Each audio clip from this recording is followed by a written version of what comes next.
Jovem Pan. Política. Este espaço tem o apoio de Bidu Casa e Acabamento. Ganhe dinheiro, antecipe suas compras, guardamos o material até ordem de entrega. Participação da jornalista Cida Muniz, também da comentarista política Thaís Romão. Bom dia, Thaís. Bom dia, Rosana, Kiko, Cida, toda a equipe, ouvintes da Rádio Jovem Pan e o vereador Salatiel, que está nos estúdios lá da Câmara. Exatamente, Cida Muniz, diretamente da Câmara Municipal, já com o vereador. Bom dia, Cida. Bom dia, Rosana, Francisco, Thaís, bom dia ao vereador Salatiel. Agradeço por ter aceitado aí o nosso convite para participar dessa edição do Jornal da Manhã. Olha, eu quero mandar um bom dia, em especial para o meu querido o Bidu e a Hilda. Aliás, eles estão, gente, e a gente tem que falar, porque é parceiro da gente, cliente. A gente quer que o cliente da gente tenha sucesso, êxito. Eles estão com uma promoção maravilhosa. Não deixe de ir na Bidu Casa e Acabamento, que é antigo, era o antigo Extra, agora é o Açaí em Santa Rosália. Naquela rua, você descendo aquela rua, onde lá embaixo é a Toyota também, o Bidu fica ali. Realmente tem uma promoção sensacional. Você que está no acabamento da sua casa, nem que você não vá usar agora, mas agora tem oportunidades de negociações muito importantes. Não deixe de visitar Bidu Casa e Acabamento. Olha, eu quero dar um bom dia para a Thaís, um super beijo a Thaís, a Cida, mas algo mexeu comigo a semana passada, eu acompanhando as redes sociais do vereador Salatiel Regezel. Eu também estou na área de educação, este ano completo 30 anos em agosto, e vi algo muito importante da reivindicação, colocando o seu mandato, não só como sindicalista, que foi durante muitos anos, na presidência do sindicato, mas um vereador que coloca a causa da educação como prioridade. E nós temos uma norma a cumprir, as escolas públicas e privadas, de termos acompanhamento individualizado. Eu acho até que na prefeitura tem uma quantidade de 2 crianças para uma, na rede privada é individualizado, e nós temos que ter educação de qualidade para as crianças especiais, aquelas que têm o espectro autista em especial. E vi essa luta e essa defesa, a reunião que o vereador Salatiel fez, e eu gostaria que ele pudesse se colocar para a gente nesse tema tão importante para a sociedade sorocabana e para a educação. Bom dia, Cida, Thaís, Rosana, Kiko, já estava com saudades de falar na Jovem Pan. Pois é. Agradeço muito o convite, viu? Obrigado. O tema é bastante importante. Kiko, quando a gente fala de criança com necessidades especiais e de inclusão, Cida, é realmente inclusão que a gente quer fazer. É mais do que esta criança estar no ambiente escolar, não é? É ela poder desenvolver, não é, as habilidades que ela possui. Então nós precisamos ter a criança na escola, não é, se socializando com os demais colegas, e um cuidado especial para poder não só deixá-la lá no canto da sala, mas podê-la colocar no processo pedagógico que ela pode atingir. Então, para nós, a inclusão é nesse aspecto, né? Então, na semana passada, nós tivemos um problema na rede municipal em que o secretário retirou alguns cuidadores da creche de crianças de 0 a 3 anos e remanejou para o fundamental, remanejou para o pré.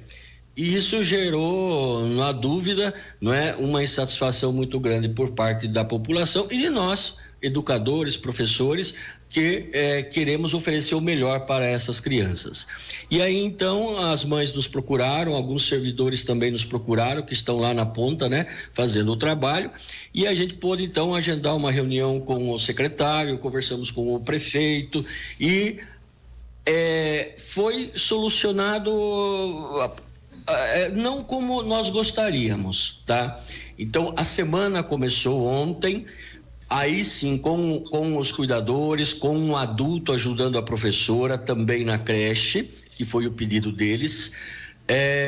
Tem um contrato que está sendo feito em caráter emergencial para contratar mais cuidadores, não é? Mas o que eu quero dizer, Kiko, e quem nos ouve, é que a educação inclusiva é mais do que você ter apenas um cuidador, né? Precisa ter uma política pública municipal para a escola inclusiva. E aqui eu cobro, né? Já tive a oportunidade de cobrar pessoalmente, agora eu cobro aqui o secretário, o professor Márcio, colega nosso, companheiro nosso, trabalha na rede municipal e hoje está como secretário, para que o Centro de Referência em Educação possa retomar com pujança o seu trabalho, contratar mais psicólogos, mais terapeutas ocupacionais, não é? São os profissionais que ajudam a professora em sala de aula na inclusão, e investir muito em formação continuada com esses profissionais, tá? Então, nessa linha, Kiko e Cida e Thaís e Rosana que nos ouvem, eu como vereador encaminhei uma emenda para o AMAS no valor de R$100 mil, e o ano passado com esse dinheiro eles fizeram a primeira jornada inclusiva para profissionais, né, do estado, do município, da rede particular. Foram 2 dias de formação na área de inclusão para aspecto autista, né? Enviamos emenda também para a Secretaria da Educação, apesar de lá ter muito dinheiro, nós enviamos emenda para a Secretaria de Educação exclusivo para as salas de AE, não é? Que são as salas de educação especial. Então, nós, enquanto vereador, temos dedicado parte do nosso trabalho nesse sentido da educação inclusiva. E é assim, Kiko. Pode falar. É assim, Kiko, como que nós definimos o nosso mandato, né? Então, nós fazemos a crítica ao governo, não é? Mas é um governo, o governo Rodrigo Manga, é um governo aberto ao diálogo. Então, nós trabalhamos em três formas, de 3 segmentos, num triplé, que é fazer a crítica, que é dialogar com o governo e solucionar o problema, Cida. Porque não dá só para ficar na crítica, na tribuna, xingando, e não atravessar a rua, e não dialogar, e não solucionar. Porque a mãe, os pais, eles precisavam na segunda-feira de um cuidador na creche. Então, só a crítica não resolve. Você tem que ir atrás e solucionar o problema. Independente se você é base do governo, a sua bandeira partidária, isso não conta, né? O que se conta é, como agente político, você dialogar com quem está no governo e solucionar o problema da população. Vereador, eu até, né, Francisco, você não vai me deixar mentir sozinha, eu já elogiei o senhor exatamente por essa postura, porque a gente sabe que muitas vezes, é claro, o vereador da oposição, ele tem que marcar o território dele, claro. Mas muitas vezes, como teve o caso aí de alguns aumentos, né, que o senhor conseguiu a mais, sim, para algumas categorias dos, sim, servidores, foi muito negociado. E outro dia mesmo eu conversava em off com o senhor, e o senhor falou que o próximo aí que vai estar à frente aí são aqueles servidores que estão da educação, né, como os inspetores de alunos, né? Sim, então, sim, tem que ser um, claro, diálogo. Um diálogo. A gente conseguiu avançar nesse aspecto muito bem. E voltando na questão Salatiel, da educação inclusiva... Eu queria até entrar nesse aspecto da educação inclusiva e dizer para a Cida e para a Thaís, depois que a gente concluir com o Salatiel, nós vamos aos destaques, independente do horário, tá? Então, só para vocês estarem conosco. Mas assim, a preocupação, Salatiel, é que mão de obra que será contratada, estagiários, eu não sei se tem estagiário hoje na cidade em número necessário para poder atender, né, rede privada, entidades que trabalham com as crianças especiais, aquelas salas que nós temos na prefeitura que são exclusivamente de crianças especiais, ou daquela que está na região, na inclusiva. Você acredita, Salatiel, que tenha volume necessário e essa contratação que talvez seja feita já vai pegar gente formada ou estagiário? Que mão de obra será utilizada, né? E em quanto tempo a gente vai ter uma solução? Porque precisa ser rápida, né? Fora aquilo que você falou de criar uma política de debate, uma política de educação inclusiva, utilizando o centro de referência, se reunindo e construindo. Não adianta também colocar alguém cuidando sem expertise e sem um objetivo de início, meio e fim, né? O que você sentiu nesse diálogo com o secretário Carrara? Então, em relação aos estagiários, nós somos totalmente contra que o estagiário cuide da criança especial, porque ele não tem essa prática. Então, nós insistimos nos cuidadores, que são profissionais contratados, que têm treinamento, não é, para poder cuidar das necessidades da criança. Você diz pedagogos ou da área de saúde? Esses cuidadores seriam da área de saúde ou pedagogos? Não, temos na área da educação e alguns casos onde a criança precisa de cuidados de saúde, também são contratados técnicos de enfermagem para trabalhar na escola com essas crianças. Perfeito. Quando elas necessitam de cuidados em relação à saúde. De imediato, o secretário Márcio prometeu às mães e a nós de que até 15 de março ele vai contratar aí cerca de 400 cuidadores para que não falte cuidadores na rede. Então foi o prazo que foi dado para que se faça esse contrato emergencial, que o contrato leva de 10 a 15 dias para fazer. Então nós demos o prazo até 15 de março para que não tenha faltas, ausências de cuidadores e que as crianças da rede possam ter o cuidador. E precisamos avançar nesse aspecto, Kiko, de a gente poder ter um professor, não é? Em vez de um cuidador apenas, além um professor especializado também. Salas talvez com 2 professores, temos que avançar nesse aspecto. Talvez vamos discutir isso com os demais colegas, mas ter um concurso público específico para profissionais, para professores de educação especial. O Estado já tem isso. Eu sou oriundo da rede estadual e o Estado já tem o professor de educação especial concursado. Na nossa rede, não é? Na nossa rede é o professor da sala de aula, que ele faz os seus cursos de pós-graduação, ele se especializa e aí então ele é chamado para dar essas aulas. Inclusive, Kiko, nós temos na nossa rede municipal, profissionais excelentes, professoras e professoras excelentes que estão lançando livros, inclusive, sobre educação inclusiva e que a Secretaria da Educação precisa aproveitar melhor esses profissionais, não é? Então, esse é um lado importante. Outro lado da educação inclusiva, Kiko, é impressionante como as crianças elas recebem esse coleguinha especial. É verdade. É de uma solidariedade. É verdade. Né? As crianças não têm preconceito. É de uma solidariedade, de querer ajudar, de estar junto, não é? De se socializar. E isto é muito importante. A criança com necessidades especiais, ela é um diamante na sala de aula, Cida, porque ela motiva os demais, ela é um exemplo para os demais. Que eu tive um aluno no 6º ano, quando eu dava aula de ciência e biologia, que ele não tinha os braços e escrevia com os pés.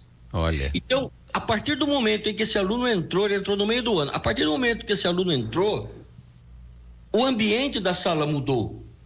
Lembrei de um filme. O ambiente da sala mudou. A gente via assim os coleguinhas falando, aquele jeito deles, né, da periferia, viu? Você tem 2 mãos aí, não escreve, aquele ali com o pé faz a lição. Então, assim, e aí ia pro intervalo, iam lá para dar merenda para ele e ajudavam ele a carregar o material dele, que era uma tábua, uma mesa. Então, a criança de educação especial, ela é muito bem recebida na sala de aula e nós queremos ela lá. Lá é o lugar dela. Só que o Estado precisa dar as garantias do ambiente, da atividade e de profissionais competentes, porque elas evoluem. Podemos pode continuar. Ser devagar, pode ser lento, mas elas evoluem. Presidente, olha, o senhor tem jeitão de presidente de Câmara mesmo. Era presidente do sindicato, mas tem jeito de presidente de Câmara.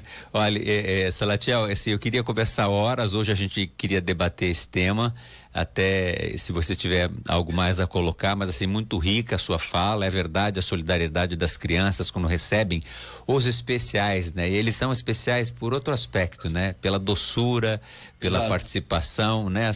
O preconceito vem dos adultos, as crianças não têm esse preconceito. Exatamente. Muito pelo contrário. Então, assim, o que a gente pode garantir é que o seu mandato vai estar de olho nessa questão, nessas contratações, Sim. mas assim, eu acho que o senhor falou uma coisa muito importante nesse tempo que a gente está falando, que é desenvolver uma política consistente. É aquela política que passa o governo, passa a manga, Exatamente. passa qualquer que seja o prefeito ou a prefeita, passa, mas aquele legado fica, aquela cultura fica instalada dentro da rede. A gente outrora teve, né?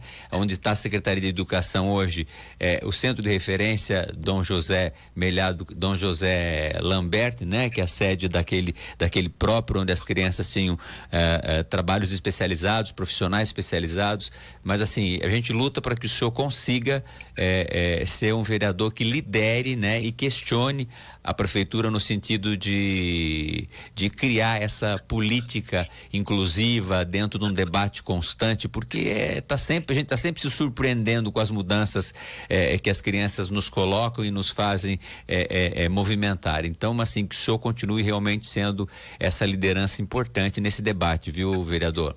Ô, Francisco, uma coisa que eu considero nesse âmbito, né, é que aquilo, né, que crianças que a gente quer para o futuro, quer dizer, uma criança que ela frequenta a escola com uma outra criança especial, eu acredito que ela vai ter muito mais empatia enquanto adulto, né? Agora eu sei que eu queria fazer meu destaque, mas eu queria fazer com o vereador Salatiel, se você me permite. Claro, faça. Eu queria 2 pontos, Salatiel. Primeiro, já ouvi muito que você está aí montando aí o partido A Rede, né? Aqui em Sorocaba. Você deve realmente sair candidato à reeleição daqui aí 2 anos, menos, né? Até pela Rede, deixar o PDT? Olha, Cida, essa conversa, eu tive uma conversa sim com a Rede, não vou mentir, como tive com o PSD, com o PSB, com vários partidos, né? Então, também quero ver minha situação, como vai ficar no início de 2024 dentro do PDT, né? Se caso eu continuar ou se eu tiver que sair, eu vou aí verificar a possibilidade de um partido. A Rede é um partido interessante, que vem de encontro com uma agenda que eu tenho também, né? Mas ainda tudo muito incipiente, tudo muito recente e não há nada de concreto nesse sentido. Tá. E só mais uma, Francisco, você não é mais presidente do Sindicato dos Servidores Públicos Municipais, mas é diretor. Sim. E a gente sabe, como você mesmo já colocou, que você tem esse diálogo com o executivo. Como que está o diálogo na questão de reajuste aí para os servidores públicos neste ano? Tá, eu estive junto com a professora Ana Mello, que é a presidente do Sindicato dos Servidores, numa reunião rápida com o prefeito Manga, onde ele pediu para que a equipe dele fizesse alguma proposta. A equipe, mais especificamente o secretário de Fazenda, o Regalado, ele propôs a inflação, que é 5,79, mais 0,21% de aumento real. O que, de antemão, nós temos assembleia agora quinta-feira, mas já nos posicionamos contra esse índice de 0,21% de aumento real, né? Então eu estou tentando e acredito que o prefeito Manga vai me atender antes de quinta-feira, para dele surgir aí talvez uma proposta melhor para que a gente possa levar aos servidores, né? E valorizar esse pessoal tão importante no município de Sorocaba. Certo, obrigada, Salatiel. Eu que agradeço, um abraço, Kiko. Obrigado, Salatiel. Que a gente não demore tanto tempo para falar, porque você sempre traz pautas muito importantes, sempre à frente do tempo, muito pertinentes, sabe? É um mandato realmente muito sólido, que a gente vai sempre olhando com muito carinho a direção com que você vai fazendo este mandato. Isso é muito legal para a Câmara Municipal de Sorocaba. Obrigado, Salatiel. Obrigado, Thaís Romão, o seu destaque do dia.